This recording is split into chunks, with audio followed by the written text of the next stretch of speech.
Hello guys, કેમ છો? તમારા નવા મિની બ્લોગમાં તમારું સ્વાગત છે મિત્રો. તો મિત્રો હું અત્યારે આવી ગયો છું મિત્રો. મેં રીંગણી વાવી હતી ત્યાં, અને મિત્રો આપણે તમને પપૈયો પણ દેખાડવાનો છું.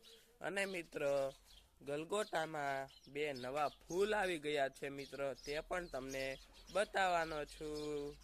તો મિત્રો સૌથી પહેલા મિત્રો ગલગોટામાં બે ફૂલ આવી ગયા છે મિત્રો. તમે જોઈ શકો છો મિત્રો, આ બે ફૂલ પીળા આવી ગયા છે. અને મિત્રો આ છે રીંગણિયું. અને મિત્રો જો અહીંયા રીંગણું પણ આવી ગયું છે. અને મિત્રો આ વાવી છે મેથી. પાળો છે મિત્રો, તેમની માથે મેથી વાવી છે. અને મિત્રો એક બાજુ સકલિયું તેમનો ગણગણાટ અવાજ ચાલુ રાખે છે. અને મિત્રો આ છે પપૈયો. તેમને મિત્રો સવારમાં જ પાણી પાઈ લીધું હતું. અને મિત્રો આ બાજુ